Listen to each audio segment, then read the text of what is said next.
Okay, so here are the rails, and here is our show. Completely off. Completely gone today. What in the world?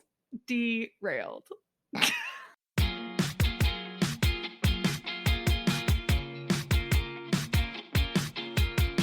Yay, you're here. Welcome to the CK and GK podcast. Let's get going.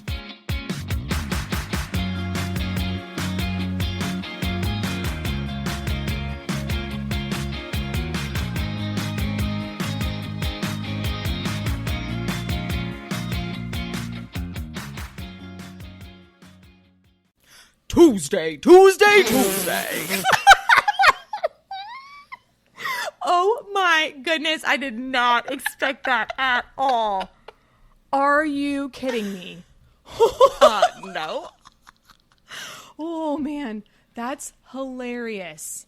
Oh my gosh. Welcome to CK and GK, the how-to show where we save you the embarrassment that we had to endure. I literally have no words for what just happened. Just wait till I introduce you. Oh man. Working with me this week is Caitlin. She's a 10, but she's obsessed with pool chemicals. Oh. I also am a 10, but it's due to inflation. See, that means you're better than the 9.1 inflation rate. You're the full 10. Oh my goodness. Oh, I was not prepared. All right. So I hope you're going to like mine. Ready? That's Jenny. Yes. She got pulled over this morning for having all the mirrors in her Mercedes turned so she could see herself. It's Suzanne Sugarbaker from Designing Women.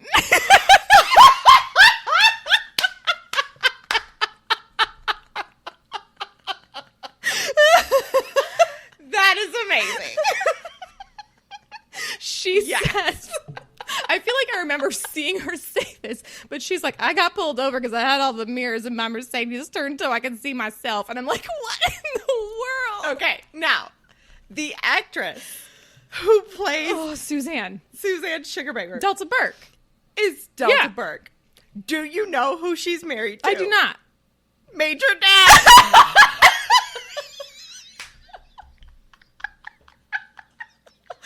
I'm gonna. Oh my God.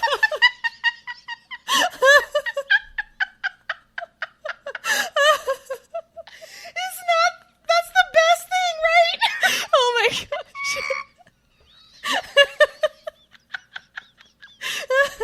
Oh man. Oh, my cheeks are burning right now. Bring it down. Bring Oh, it down. man. She's dead. The big Jenny Lack just came out. All right, you are just have an hour of us laughing at each other. So. Oh, welcome. We're so glad you're here.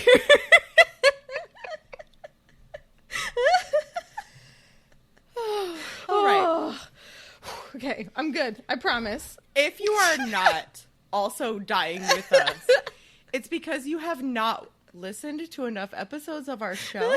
Go back in time. The comment of the day goes to my husband. And unfortunately, everything he said was true. Okay, so let's set that stage. He looks at me and says, Jen, why are you sitting alone at the dining table drinking wine out of a box and watching Major Dad on your phone? It's called self-care. And I just looked at him and I was like, oh my God, it sounds really bad when you say it out loud. Oh my God. They're all sitting in the living room watching Thursday Night Football. I'm sitting by myself, drinking wine out of a box and watching 20-year-old episodes of a sitcom.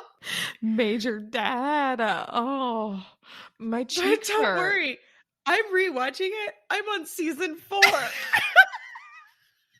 So it's not like some even- random episode popped up on my feed. He's like, you're still watching it. Cheese and rice made cheeks hurt so bad. That's exactly what's happening here, isn't it? You should try it Yeah. sometime. It might make you feel really good. It's Franzia and Gerald McCraney. Ooh, maybe we can get sponsored.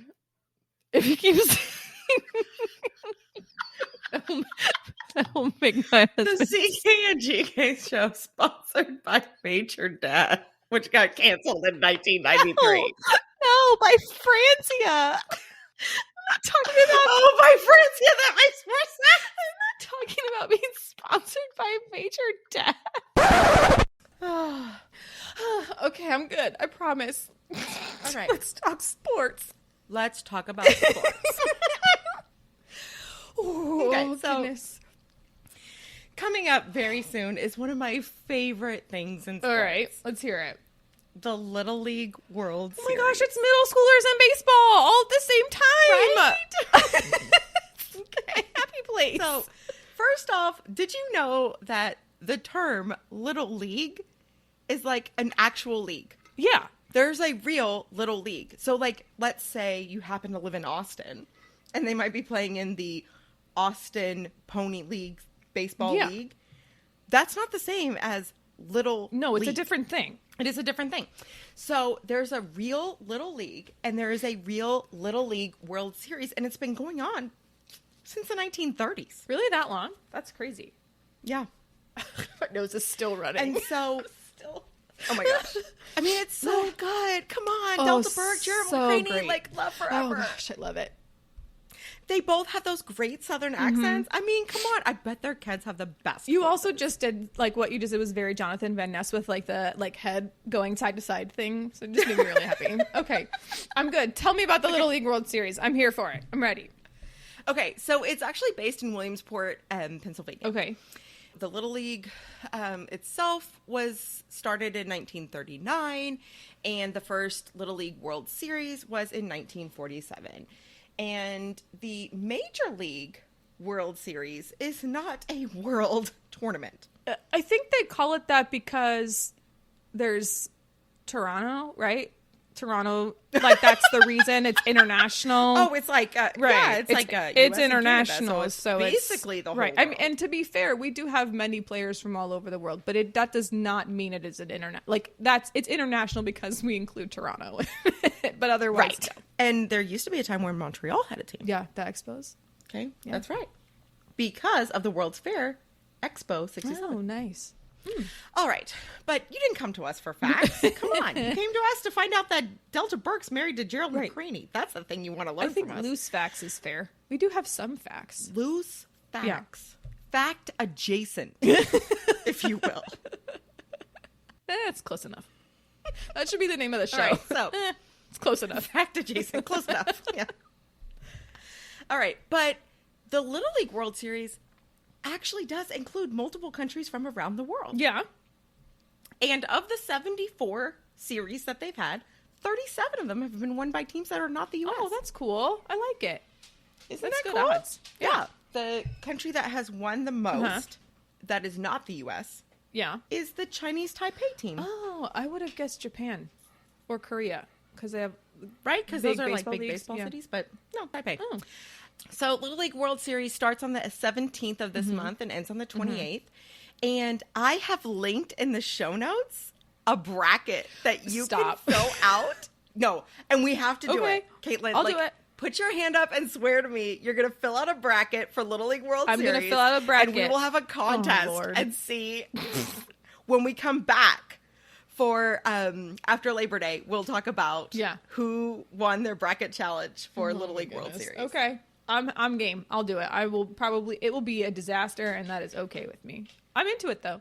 All right, your turn. Okay, so I have been covering UEFA, but I'm going to be honest. I think in terms of when we are recording this, I don't have any new content for UEFA. So I'll come back to that and I'll update you guys as soon as I know more. Currently, as we're recording this, we're in quarterfinals, and that means that I've got nothing else to provide to you. That said, I have seen some very cute stories. There have been some track and field events happening recently, and one of them is the World Athletics Championships. And during the men's 1500 meter, there's a runner named Jake Whiteman, and Jake won Britain's very first gold medal of the World Athletics Championships, and his dad was calling the race. It is the most precious thing. It's so good. Oh, his dad is, there's video of his dad just like screaming and calling this race, and it is the most beautiful thing. And I totally cried, and it probably made it into my Instagram stories, but it is precious, and I will repost it as often as I have to because I loved it. It made my heart so happy. Just sweet little sports moments. That is great. Yeah. This is why we love sports, because of stories like that. Like, how lucky, right? It's like when you see, like, during the All-Star game and the home run derby, there's people who, like, bring out special baseball people in their life to have them throw pitches, and it's like it's just a warm fuzzy in sports. So it just made me happy to see that. That's my sports news until I have more Euro stuff. So let me tell you what I'm obsessed with: the celebrity height game. Have you played this? I do not know what this is. Oh my god, you have to guess the height of the celebrity. Oh no, that's the whole game. Oh no. But I am telling you, you could go for an hour and enjoy this. Okay, I'm here for it. Okay, so earlier today, I told you to tell me the names of 3 celebrities. Yeah. So I looked up their height. Okay. The first one you told me was Chris Evans. Mm-hmm. Tell me, Chris Evans, what do you think? Dreamy, but that's probably not what you're going for. Welcome at our house anytime. America's behind, whatever. Ariella is dying somewhere. Anyway, I don't know, 6'1", 6'1", we'll say. 6 feet even. Oh, okay. Not bad. I'm really bad at this not bad usually, at all. So not bad. Paul also Rudd. Dreamy. I loved Ant-Man. How is this man? We're going to go for his actual height, not his Ant-Man height. Okay. Yeah, 1 inch doesn't seem about right for a fully grown man. 5'9". 5'10". Oh man, how am I only getting... Okay, so for your next guess, add an inch. Okay. Jennifer Garner. I was going to say 5'10" for her, so I'm going to say 5'11". That is generous. She is 5'8". Oh, she looks so statuesque. Doesn't she? Like, she's got like this like willowy... She's got those great arms, she too. does. She's got a very statuesque figure. So John and I can play this game 4 hours. It's like our new road trip game. And we'll just name people and guess, and then look it up afterward. Okay. I can get behind this. So here's a new game for you to play on your next road trip. Celebrity height. Did you just make this up? Like... No. If you really need to know how we learned this game, you're going to cringe for me. Well, pretty much every epi. We were at a bar in New York, and there was a group of 3 guys sitting next to the 4 of us. My aunt, who's in her 60s, my husband, my 10-year-old daughter, and me. We're sitting there having drinks and snacks, and then there's 3 guys sitting at the table next to us, and they're playing this game. Now, my husband, who was born and raised in Texas, just starts playing with them. In New York City, that makes you a creeper. It's weird. In Texas, it's like, oh, I never met a stranger. Right. Come on over, neighbor. Oh, man. Oh. So John just starts playing with them. I'm like, oh my God, you have to stop. And he's like, no, it's fun. Come on, play with us too. So the next thing you know, the 7 of us are now playing this game. That's awesome that they were so welcoming, because I'm very uncomfortable. I'm stuttering because I'm that uncomfortable about this. Yeah. Right? Oof. Yeah. I made it very clear very early on that we were not locals, and they do not have to call and be worried about who we are, like joining their conversation. We won't ask to share taxi or anything like that. We're good. Yeah. Right. Oh, okay. Well, it sounds like you had a good time, and there's a lot of stuff like that is just kind of surprising, right? Like they frame actors and actresses very well, so I wouldn't have thought that. I did think Paul Rudd was shorter. All right, so my current obsession, I just need to put this out there. I am late, and I'm always late. Like, this is, hello, day old news. I'm going to be changing my subscription to Behind the Times because I am just so late. And that is not my quote. That is Jack McFarland. But I finally, with my husband, finished watching Inventing Anna. Oh my God, how much did you love it? Oh my goodness. I loved Did you see my it. picture when I was in New York and I got my picture in front of 281 Park? I'm sure 281 Park. It has to be 281 Park. Yeah, I'm sure that I saw the picture but didn't understand because I hadn't finished it at that point or even really seen much of it while you were in New York. I am that late. And I loved I have it. been to Anna Delvey's building. Ooh. The 281 Park building. Or did you go to the other 281 Park. one, the other hotels that she was staying in? Some of those are made up. Well, yeah, but the locations are there, like the buildings. Yeah. Right. But like the 12 George is not a it's real not hotel. thing. No. That's made up for Right. the movie. But oh my God, how much did you love it? It was so It's good, so right? good. You know, the protagonist, the author Yes. or the journalist, reporter yeah. is all made up. Well, I mean, she's based on a real person. I think her name is Jessica She's Pressler. based on a real person, but the character herself made to advance the story. The whole life is Right. fake. She wasn't like on a pregnancy About to have a deadline. baby Yeah, no. sitting there on a towel because her water might break while she's trying to finish this story. Also, how cute is the husband, Anders, whatever his name is? He's precious. I adored him, and he's yeah. also he was in that show Workaholics, and he's hysterical. And the trainer. Oh, I love her. I love her. She was in Orange is the Right? New Black, and she has a twin brother. No. Yeah, she has a twin brother. So Laverne Cox is a very, very well-known trans actress and has been like paving the way for other trans actors and actresses to be used in these incredibly cool projects. Well, in Orange is the New Black, they did a whole thing on her backstory, and her twin brother plays her before she's transitioned. Oh my God. Yes. Well, I thought she was phenomenal. She's phenomenal. Also, the person who plays Neff She is did phenomenal. such a great job. When they are in, where is it? They go to Morocco? Yeah, they're Is in that right? Marrakesh. Yeah. Okay. Yeah. When they're in Morocco and she's like, no, I'm sick. Oh. Like, oh my gosh. She was like, the universe got me out of there. I was like, yeah, Oh it did, honey. It my- did get you out of there. that episode, my jaw was like on the floor. I could not, like, I'm looking at Bryce and I'm like, are you seeing this too? Like, just such an idiot. Like, of course he's seeing it, but I was just like white knuckling. So if you're listening to Yeah. the show and you have not yet watched Inventing Anna, it is not something that you can watch with your whole family. No, it is adults. Just putting that out there. It is definitely designed for the older Yes. crowd.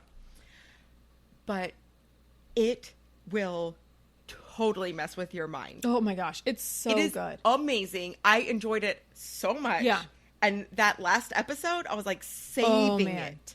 Like the last bite of chocolate. Oh yeah, it was such a great show, and I'm obsessed, and I would watch it again. And I will say, Anna Klumsky, who played the reporter, is, I mean, it's Veda Sultanfuss, right? Like I have to just, I love her so much, but she's also in Veep, and the character that she plays, like this tightly wound person in Veep, she was able to, you can tell she like kind of draws on that, but she was just so good, and you could really feel her emotions in all of it. I just loved it. I thought it was a great show. So highly recommend Inventing Anna. If you haven't watched it, go do it.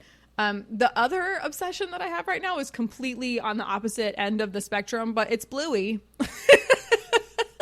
I mean, you're talking to the girl who has a Bluey sticker on It her is car. so hilarious. Like, whoever is writing this is a genius, because you're writing it for kids and you're writing it for adults, and I just can't handle it. It's so funny. Someone posted like the band episode on TikTok, and I watched it just the other day, and I was in hysterics laughing so hard at this episode. And if you haven't seen the band episode, it's essentially that Bluey's dad has a baby. It's not banned like someone's in a music. Right. No, it's like they won't It's show it in banned, the like, US. not Right. shown in America. Right. They won't show it in the US. It's because Bandit has a baby. And the baby is Bingo, and it's so funny, and you can just hear Bluey going, you said if you're gonna do something, do it right. And it's hysterical. And I can't get enough of this show. And if you are not aware, a new season of Bluey is season 3, right? It's supposed to be released on Disney Plus on August 10th. In the U.S. In the U.S. It is my understanding that some people maybe have seen some of I'm just saying that season. if you happen to know how to stream it from Australia, you may or may not have already been introduced to season 3. Do you have a favorite character? And some of us... Is it new for season 3? Oh, do I have a favorite character? Okay. So that's a great question because I'm a big Chili fan. I do love Chili. But I also love Calypso, the teacher at Bluey School. Oh. See, here's the problem. Is that I'm still a Bluey noob, but I don't know a lot of it because Sam only... Oh, wait, it doesn't run on a continuous No, track. it doesn't. No, it doesn't. Ours. No, I unfortunately get stuck with some show about crudes I don't understand. When he wants to watch TV with me, he will watch Bluey, and I will get to sit and watch it. But I don't often have time to just sit and watch it with him, so that part's hard. So I kind of come in and out. So I've never seen like all of it at this point. So I know who like some of the friends are, but I don't know all of them. But I will say, I do like the little Pomeranian, like the small but mighty breed, or small but hardy breed. Yes. It's so sweet. Oh, I cracked up so hard. Pomeranians are small but hardy breeds. I just love it so much. It was hysterical. It's super If you're great. not watching, as an adult, I promise you will enjoy it. We have a little preview of season 3. We have been pacing ourselves because we don't want to run through it very quickly. Yeah. And by pacing ourselves, I mean I am trying not to watch too much Bluey. Okay, like my kids are in the room, but let's be real. Right. No, I'm watching it Who's for myself. watching this? Right. I enjoy Bluey very much.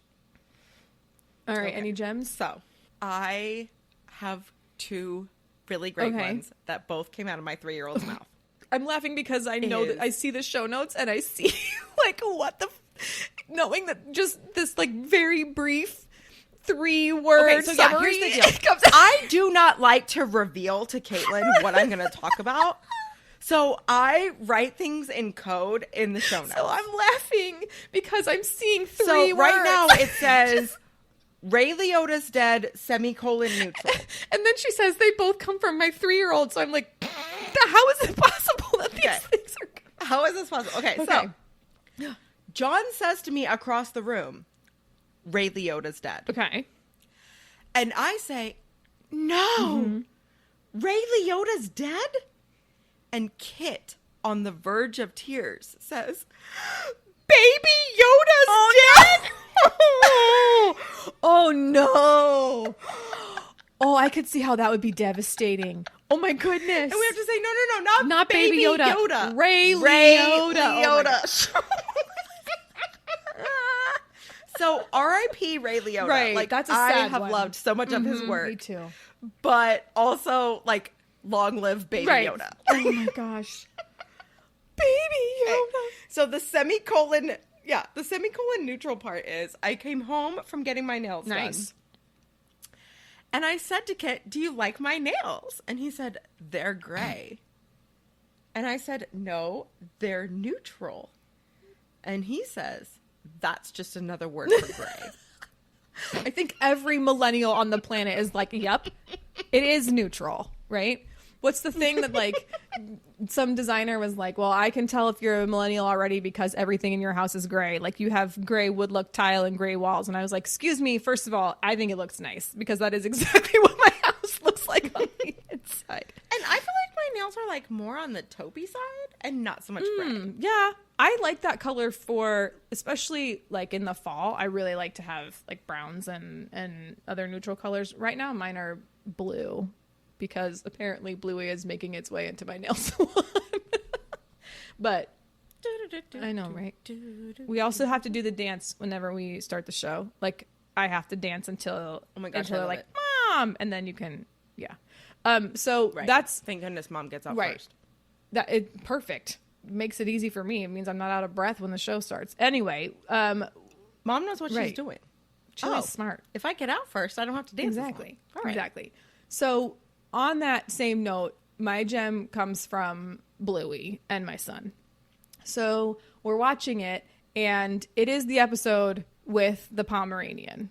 This is the one when Bandit is sitting on the seesaw and they're trying to lift him up. And he has this brilliant idea. He's going to get the Pomeranian involved because she's feeling sad. And so... Because he's the best dad on the planet. So she's feeling sad. He wants to make her feel valuable. So he decides that he's going to go on the seesaw and force the kids to move him up. Well, at one point, the kids are fed up with him. And this is before the Pomeranian says that she's a small but hardy breed and gets on the seesaw. But at one point, Bingo says, like, I'm going to tell mom on you. Or no, Bluey might say, I'm going to go tell mom. And Bingo says, she'll straighten you out, mate. And it's hysterical, right? So Sam hears this and starts dying laughing, like hysterics, screaming, like tears running down his face at she'll straighten you out, mate. And so now, like, when I'm like, so now if I have to like, you know, come correct and like address, like, dude, your tone, right? Because that's the new thing, is his tone is just a little sharp on me. I'm like, excuse me? Oh my gosh. My mom has a sign hanging in her kitchen that says, it's your tone. Right. It's all wrong. Oh, and he's been extra hanging sassy. In her kitchen. He's been extra sassy because he's been trapped inside for the past 7 days because of COVID. So he's got like all this pent up energy, and it's coming out as super snotty towards me. And when he tried to do that with me after he heard the she'll straighten you out, I looked at him and I was like, do I have to straighten you out? And he was like, she'll straighten you out, mate. And it makes him laugh, and it immediately like cuts the tension. But he was laughing so hard. I mean, tears coming down, like the laughing emoji with the tears actually coming down his face. It was so funny to him that she just like points her finger at her dad and she's like, she'll straighten you out, mate. And it just, I died laughing at him because he just can't get enough of it. So yeah, it's gonna be my new line at my house. Do I need to straighten you out? I love it, mate. I forgot to tell you what I'm obsessed with. What are you obsessed with? Maybelline Superstay Matte Ink lipstick. Ooh, I love that stuff. That's good stuff. It is so great. Do you know how I found out about it? From a Disney influencer that my husband follows on Instagram. Wait, who? Her name is Molly, and she's on allears.net, and the link is in the show notes. And he was showing me a video that she had made, and I said, I can't believe she eats that much and her lipstick stays on.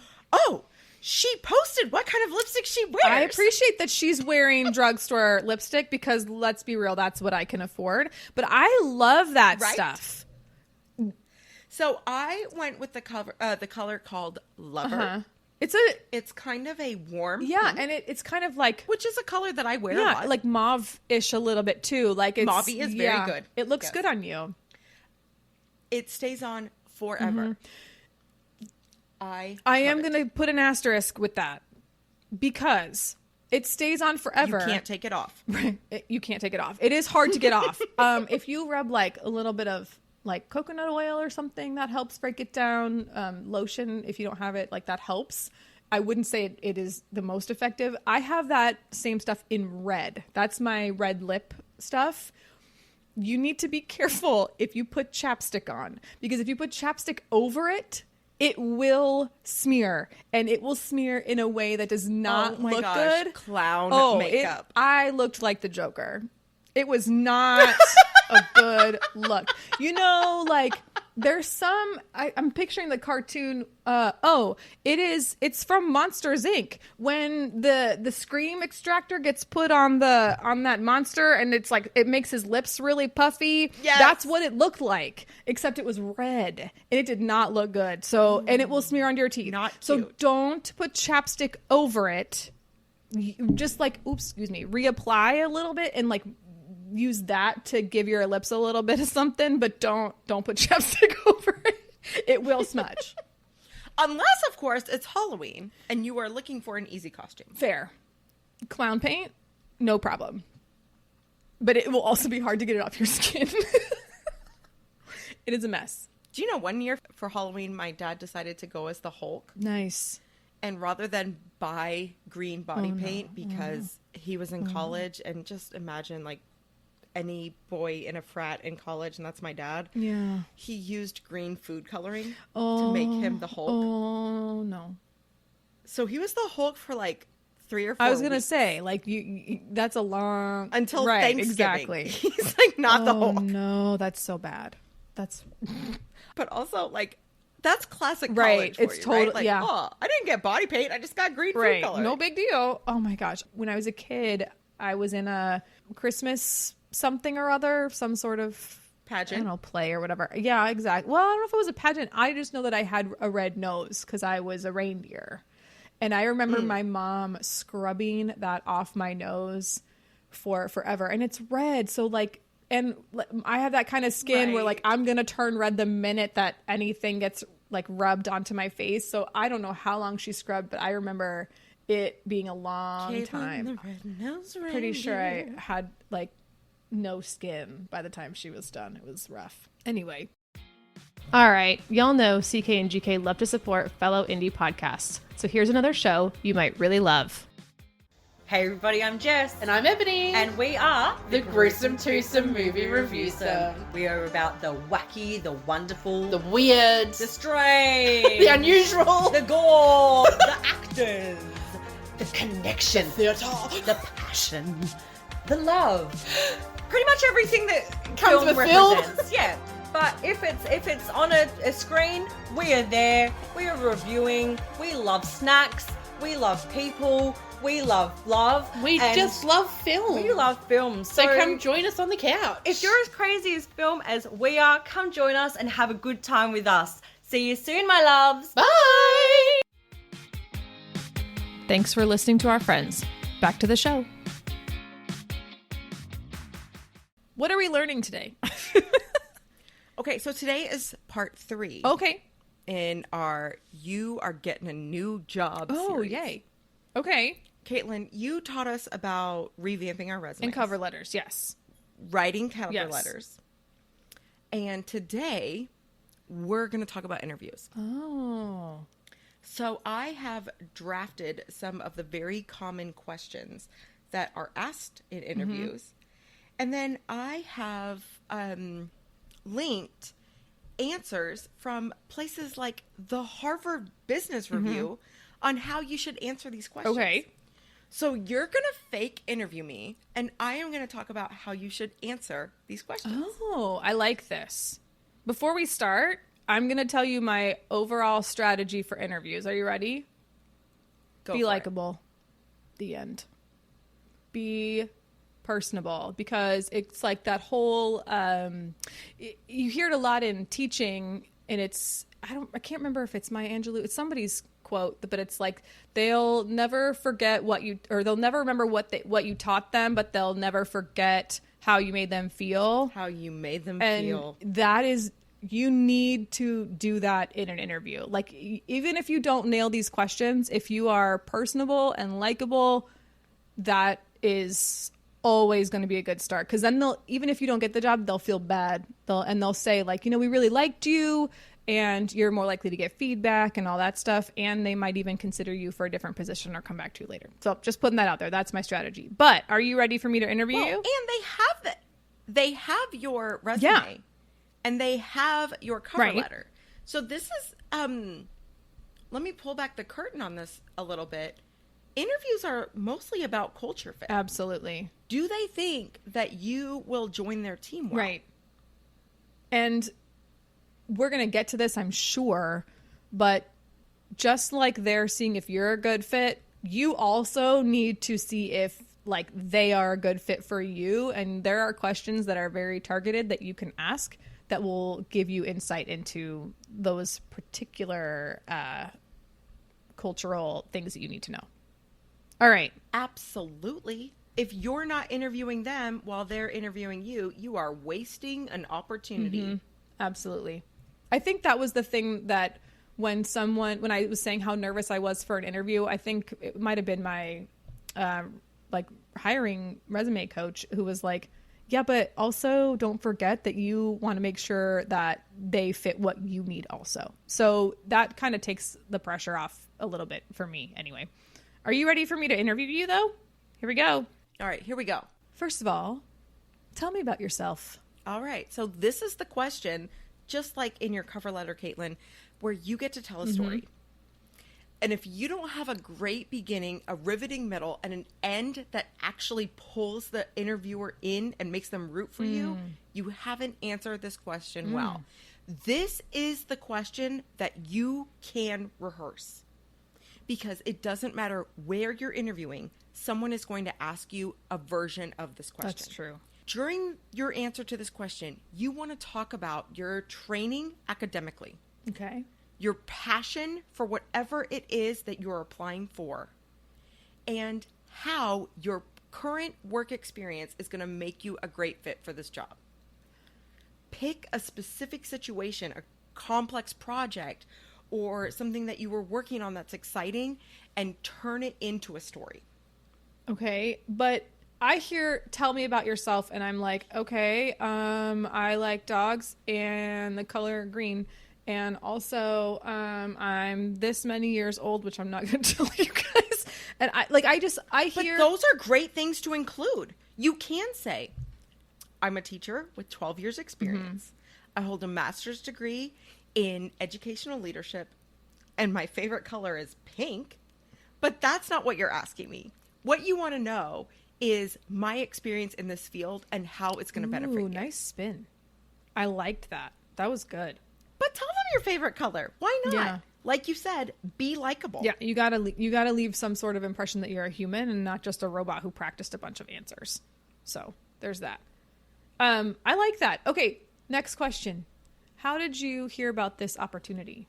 This is research that the company is doing in general.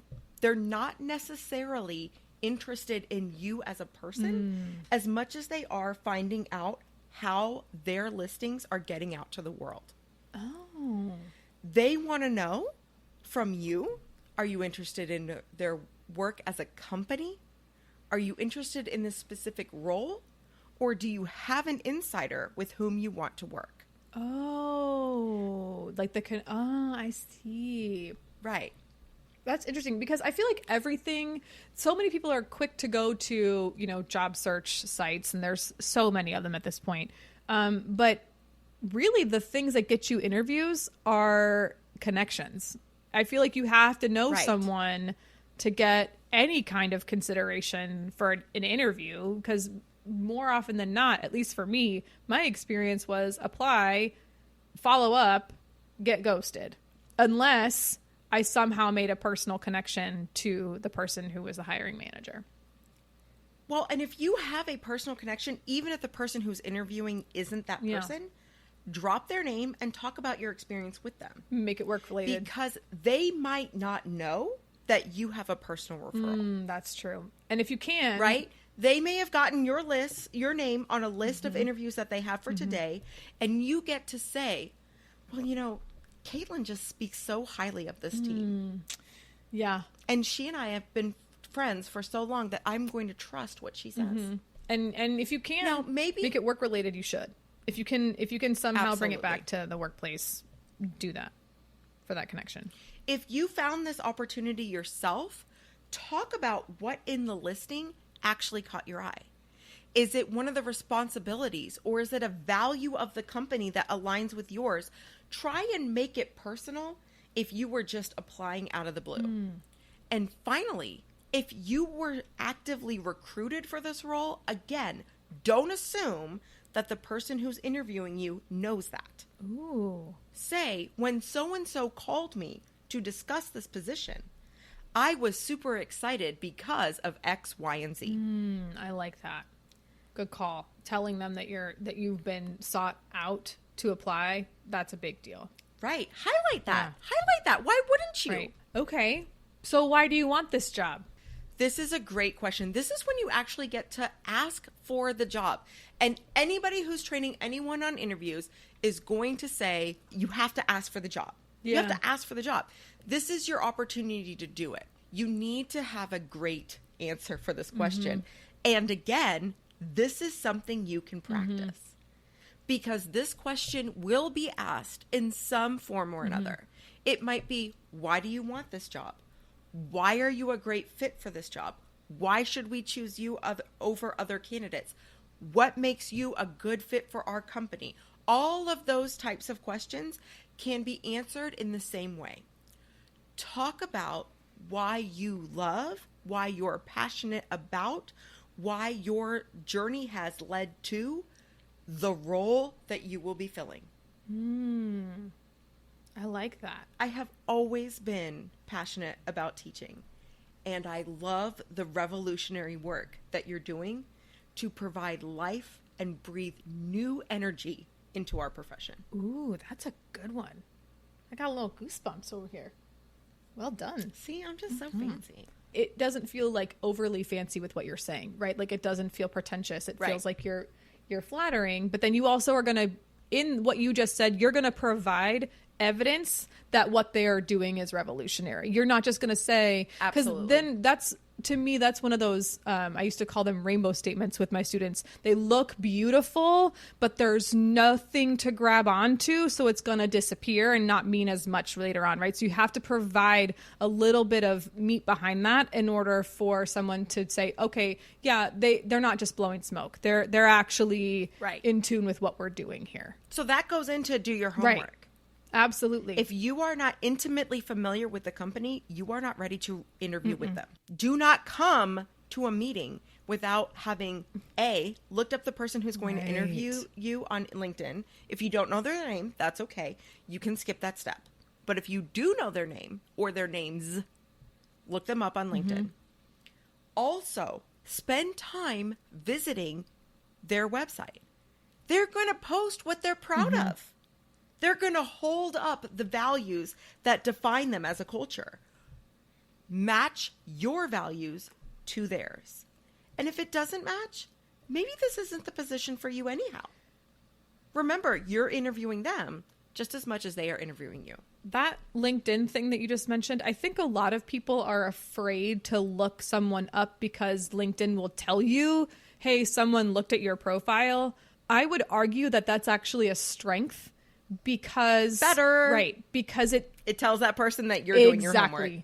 And I did that with my current position. I looked up my current boss and I found out XYZ about this person and used that in my first contact with this person so that it was a personal connection, and it really showed that I actually cared about what they were doing and what the company was up to. And it also, again, it's just research for you. It helped me see that the values of this person aligned with my own. So that was meaningful. But I really, so many people are like, is it stalking? It's not stalking. It's you doing your homework and showing an interest and that you care about this particular interview. So I say go for it. Absolutely. And if people are on LinkedIn, they know you're looking at them. That's part of the purpose, is to network and find connections with people who might get you to your career goals. That's the entire point. So don't shy away from looking these people up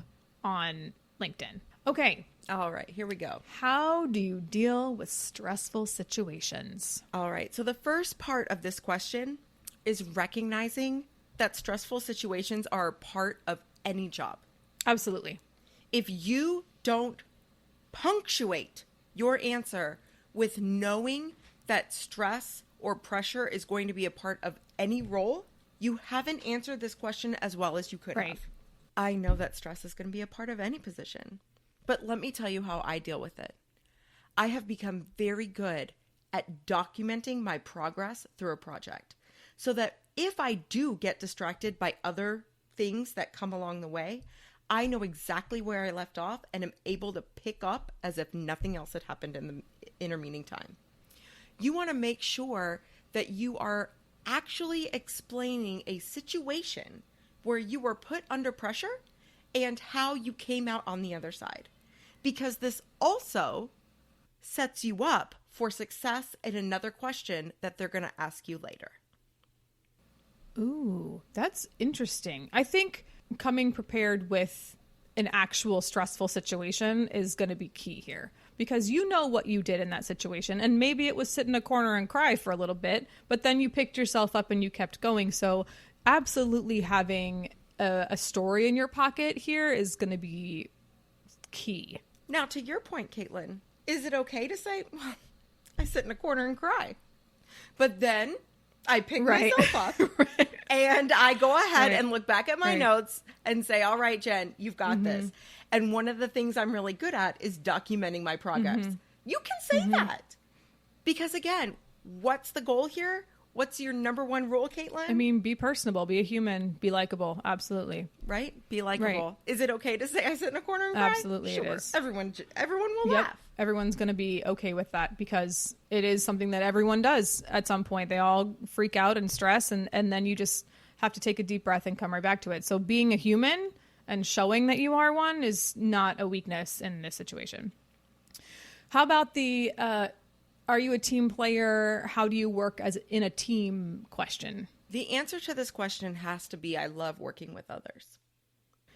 It can be any permutation thereof, but there is not a company out there who's looking for people who are only individual contributors who do not want to collaborate.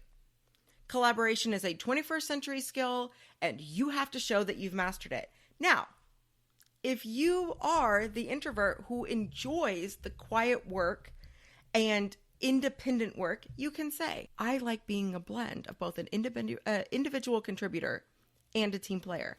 I know my own strengths, but I also know that I can't carry an entire team's worth of work on my own.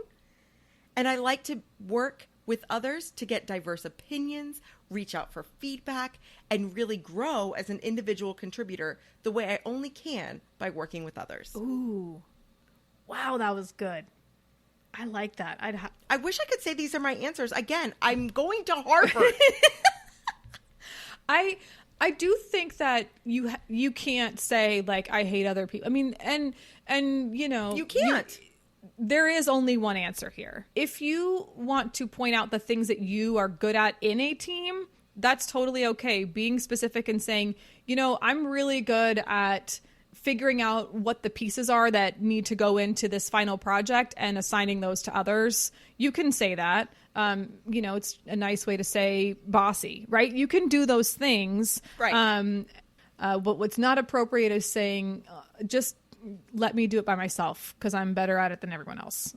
Yes, it's true. We all did the horrible group project in school and we know what that feels like, but there is only one answer, and it's that you enjoy getting other people's help and ideas and opinions on a particular project. There's nothing else. Absolutely. And also somewhere in here sneaking in that you are okay asking for help. I agree. What a great way to express that you're willing to grow. Right. And advocate for yourself. You know, for me, it's I process differently, and I don't get, if you tell me the instructions or you tell me what needs to get done, something's going to get missed. Can you please write this down or wait for me to finish writing it down so that I know what to do next? Telling them that you know how to advocate for yourself is going to be a good thing to do here as well. I have opinions about this next question. Okay. So I'm prepared for your answer, but the question is, what about your salary? What are your salary expectations? Okay, so the first thing is you should never bring up this discussion until your potential employer brings it up themselves. Absolutely. Secondly, you should know what you want because you've already done the research for this position with your level of expectation.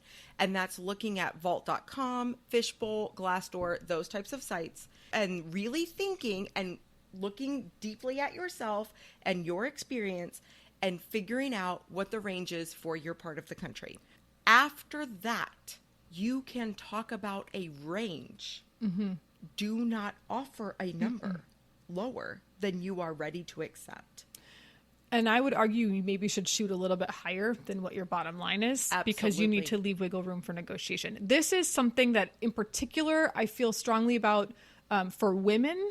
I advocate strongly for women in the workplace just because, you know, there's research that shows that women won't apply for positions that they don't feel that they are qualified to do. They'll see 2 or 3 things in the qualifications and go, oh no, I'm not qualified for that, and they won't apply. Whereas men don't do that. They'll go ahead and apply for it. But the same thing goes with salary. There's so much that you could be leaving on the table if you give them a number first. So one of the things that I would argue that you say is if you get pressed, because you might, right? You might have the hiring manager or the recruiter or whoever say, you know, what are your salary expectations? And then you have to give a number. I say, I would like to know more about all of the responsibilities that fall under the title of this role before I make any salary, whatever. And That's you can wise. say that. You can also ask, what is the salary band for this role? That will give you the range that they're thinking about. They should be able to answer that question for you. And then you can look at the salary band that they're giving you and you can say, this is not for me, or yeah, I can do that, right? And at all costs, please avoid putting in a number. If you're doing one of those resumes online where it says, what's your salary expectations? And you can't leave it blank, put in 0. And because then they'll know that you are someone who is prepared for negotiation. If it's something that doesn't require you to put in a number, put in negotiable. Don't give a number.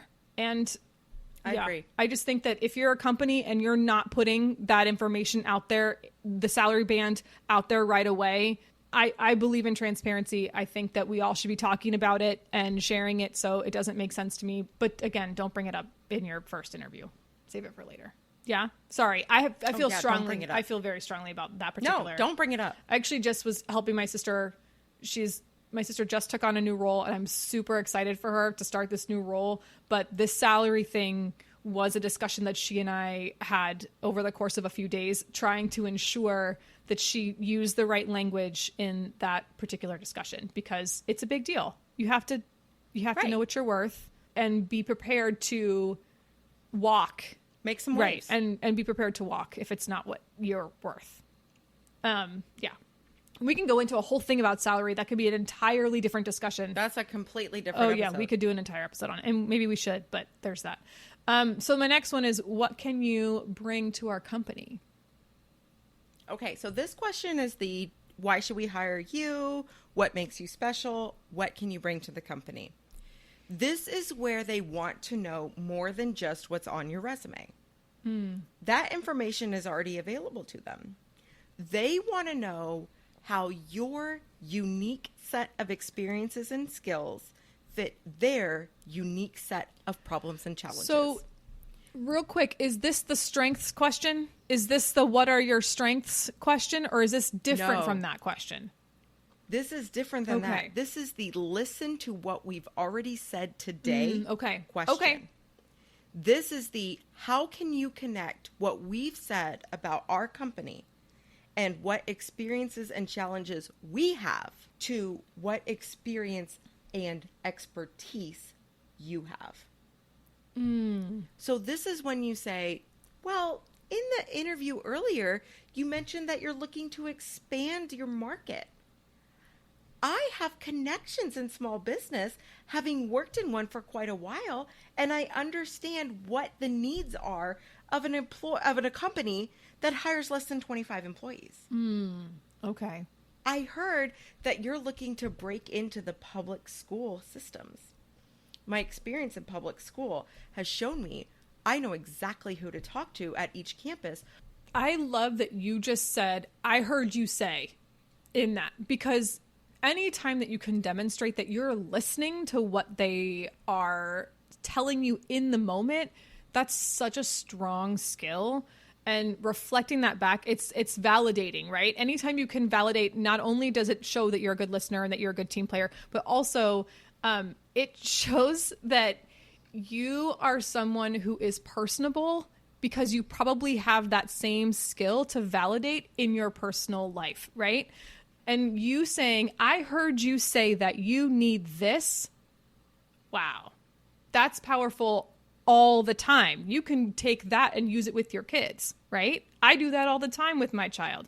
I heard you say that you're frustrated. I would like to understand why you're frustrated. Can you share that information with me now that you've calmed down and stopped screaming in my face? Or you don't say it like that, but you know what I mean, like, right? Like, but you kind of, yeah. But if you're saying, I heard you say, that is unbelievably powerful, and it's a great place to drop, I can bring this to your company because I know how to do this. I love it. This is a place where you could plug in the answer to what is your greatest strength, or even what is your weakness and how are you going to work on it. Those questions don't come up as often anymore because most employers have learned that people have spun answers to them. It's a great way to incorporate those types of strengths and even areas of growth, because maybe one of the things that you can bring to the company is, I want to grow. I want to stay here. I want to put on roots, and I want to grow with your company and spend time here absorbing what you can mentor me through. And saying I want to grow is sort of like, that would pique my interest as, this person's here for the long term. This would not be a one and done situation where I'm hiring this person and then they leave after 3 months and I'm stuck doing this exact same thing, because it's expensive to hire people. So if you sound like you're someone who wants to stick around, that's usually another positive, check on your interview. What about this whole tell me about it, the challenges question? But this is a little bit different than like, what are your strengths and weaknesses or whatever. But this is, tell me about a challenge that you faced and how you overcame that. Right. And this is where you want to do the STAR type interview. Go back to the 1990s version of yourself and remember that it's very possible that the person who's interviewing you still uses this STAR method to evaluate someone being interviewed. And STAR is an acronym that stands for the situation, the task, the action that you took, and the result that you were able to bring about. I like it. You want to talk about a specific challenge. You want to have specific data about what you've dealt with and how you improved that situation. It is a tough question to answer on the fly, but it is not hard to prepare for. No. Because you can look at your history, you can look at your interview, you can think about the things that you've done, and you can have an answer ready to go about a challenge. And it's only when you're on the fly that you have to be able to connect it to exactly what they've already offered as challenges they're faced with. Yeah. So I would say, think of 2, right? You don't need to have 5, but have 2, and make them be about different things. Maybe one is a challenge with working with an uncooperative teammate, and another is working on an actual project. So if you make one about people and one about content, you're going to have a better chance at answering that question according to their specific needs. There have been plenty of times where I've heard the question, tell me about a time you worked with a challenging person, or tell me about a difficult project. And so having an option there is going to be helpful, I think. And I like the idea of the result, because you might talk about the challenge and then forget that the point is to see how you are able to solve a problem. So not forgetting that part. And if you can make it quantifiable, that would be a really good thing. No rainbow statements for your results. Bring notes. Yeah. It's okay to have notes. It's okay to refer to the paper that you brought in. It's okay to say, that's a really great question. Give me just a moment to think about it. Yeah. That's all right. Yeah. And how many interviews right now are taking place virtually? How many? Tons of them. All. Tons, especially first, second round. Tons of them are happening over the phone. I mean, the first person taking a pass at your resume, that's going to be over the phone. They're not going to care about seeing your face. It is okay to have those notes right next to you. Not a problem. I've done it for every interview I've had. And I've been on the other side of the table and had someone say, do you mind if I refer to my notes on this? And it makes me feel like they've prepared for this interview. They're taking it seriously.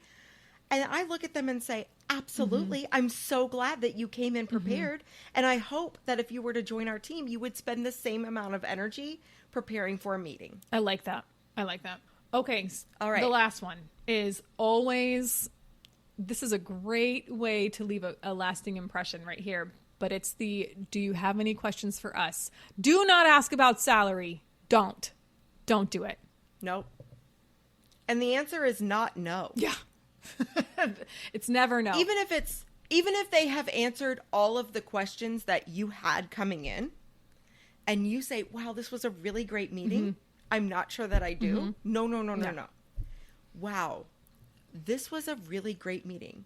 Is there anything that I can clarify about my qualifications? Ooh, good one. I like that. If you just have to throw the ball into their court, do it.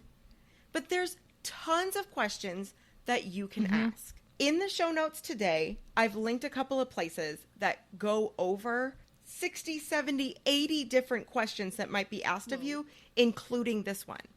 So what I want to do on this question of, do you have questions for us, is not necessarily give you a good example, but give you a non-example.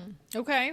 Number one, don't ask a question that can be answered with the website. Oh, good. If you ask a question that is answered with simple research, you have told them that you have not done your homework. You have told them that you are not interested enough to spend 15 minutes perusing their website.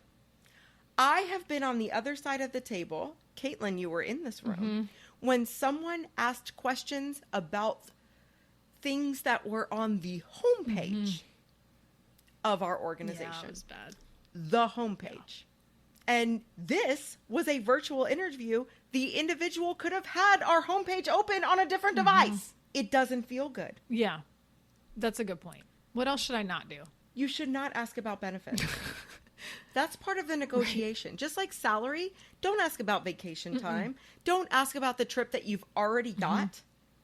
If you've already planned something, when they send you an offer, you respond with, well, I've already got a vacation plan for the month of October. Is that going to be a problem for this offer? Right. But that doesn't need to come up in the interview because more often than not, the person who's interviewing you doesn't approve your vacation schedule anyway. Right. Oh, good point. And you definitely should not ask any questions that are answered with yes or no. Oh, that's a good one. Develop a version of the question that allows the speaker to elaborate so that you can listen intently and connect your experience, your education, and your drive to their statement. So, I have a couple of favorites that I like to use that sort of connect with what you're saying. One of them is, if I were to get this role in 6 months, what would you imagine success would look like? How I love that. Something about what does it look like for one, it makes them picture you in the role, so that's good for you. But two, you're actually asking about what they want from you so that you're getting more of an idea of what the roles and responsibilities are, and you're going to know whether or not it's a fit for you. And it just makes them picture you succeeding in this role, right? You can ask about professional development. What does the training look like for this role? My favorite question to ask, especially since I'm an educator who works on a contract basis, right? Teachers work on a year-long contract. Right. So I like to ask, what are your goals for next year? That's a good one too. Or where do you see this company in the 3 years from now? Because as they start to enumerate their goals, I get to go through and say, oh, I can fix that. I can work on that. I'm really good at that. And pick something that they bring out and say, I love that you said that because I X, Y, and Z. Mm-hmm. And it might be a little dated, but I like to ask, what did you have to change for COVID that you want to keep? Ooh, that's a good one. Because there are people who are still making those adjustments, and there's so much of that happening right now. I like that one. I also love to ask about why the role is open. You might get some really good information from that question. That is the you interviewing them component of this. It's going to give you information about values of that company, because you might hear, oh, this person got promoted. Oh, wow, great. Or, that person wasn't a good fit for the company. And then you find out that they just were hiring 3 months ago. I think asking that question can be very valuable to you as the person who is being interviewed, knowing the answer. Absolutely. I like that question. All right. Now, I will tell you that my husband has interviewed hundreds of people in his career. And one of his favorite closing questions is, if you were a cheese, what cheese would you be? And the reason he asked this question, and the reason that they ask any version of that question, like, what would your rap name be? Or what superpower do you want to have? These are culture fit questions. This is a chance for you to break the monotony of them, you, and a chance for you to open up and be yourself. Show a little personality. Right. It goes back to that one rule that you had, be likable. Right. Well, it would be Blue, because everybody knows I stink. Oh.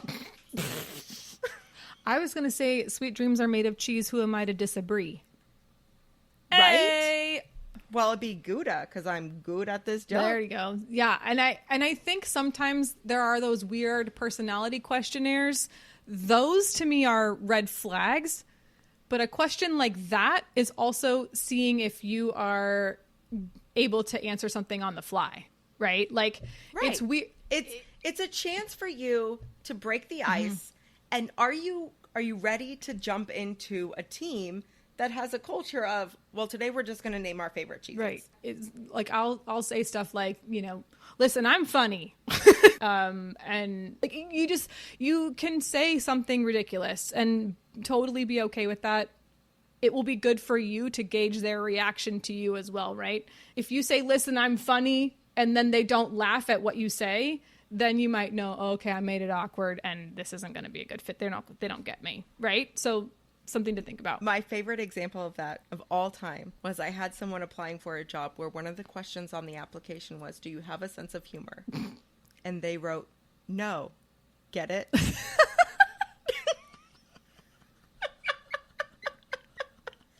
We hired that person. Yeah, you did. Oh, man. Because they were qualified for the job. Right. And they were funny. They had a sense of humor. And they were funny. It's one thing to be qualified. Right. It's another thing to be qualified and personable. I feel like it's the former CEO of a credit card company that said it, but I could be completely wrong. But the line is, you hire for skills and you fire for behavior. And you demonstrating in an interview that you are a good culture fit because you're personable and likable. Don't turn on the fake charm, right? That's not it. Like, you can put on the show. Like, every first 2 weeks of school for me was always the Miss Kindred show, and I had the kids on my side. And I do put on a little bit of a show where I'm just a little bit extra during an interview, but it's the real me. And I think that making sure that ultimately you come off as a personable, likable human is the best thing that you can do when you answer one of those questions, and just overall. So I will leave you with this story, and then we will tell people to rate and review us and give us all of the stars. My dad, in his 40s, was applying for a new gig. Okay. And we're practicing interview questions at the table. And I said to him, well, what do you like to do for fun? And he said, no one's going to ask me that, Jen. People do. But yeah, I like to watch sports on TV. Yeah, people do. And my mom says, no. You're gardening and you're concerned because deer are eating your tomatoes right now and you don't know what you're going to do about it. Oh, okay. And he said, okay. And he kind of scrunched up his eyebrows and looked at her. Sure, I'm gardening. Well, he is a gardener. Yes. And he does love growing tomatoes, and he was concerned about the deer eating them. Well, guess what? The next day at his interview, someone asked him what he liked to do for fun. And he told him, I like to garden. But the deer are eating my tomatoes this year, and I don't know what I want to do about it. And the guy says, my tomatoes are getting eaten by deer too. I don't know what I want to do. I don't want to shut the deer out. I know they're hungry, but at the same time, I want my tomatoes. And they had a whole conversation about deer and tomatoes. That was what that guy remembered about my dad. His resume spoke for himself. Right. He already got the interview. Right. What set him aside was a silly culture fit question. Right. A connection. Don't forget about Right. those. A connection. Don't forget about who you are. Make a connection. Right. That's why it's okay to stalk the LinkedIn profile, because then you're making a connection with somebody at the company. That's the reason. You're not doing it because you want to just have it up on there. You're actually going to look at those pages and say, oh, this person has a podcast. I also have a podcast. Maybe we could talk about that. In fact, I believe that's the line that I used with my boss. I believe I said, hi, I see that you are a fellow podcaster. I saw the position that you are interested in or that you posted, and I'd love to have a conversation about it. That's how I got the interview. That's how I got the job. It's not because I have qualifications outside of the classroom yet. I didn't have any. It's because the connection was made. They're a human. You're a human. Make a human connection. Absolutely. That's the number one thing. Do your homework. For sure. And make good choices. And be a good human, I guess. And use your gift cards, because if you're looking for a job, you might need them. I for sure needed them. All right. Thanks. Bye.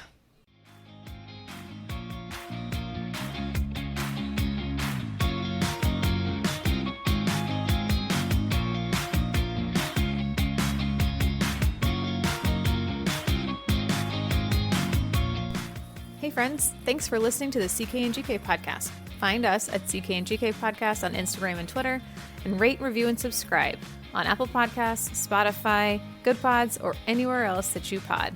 See you next time.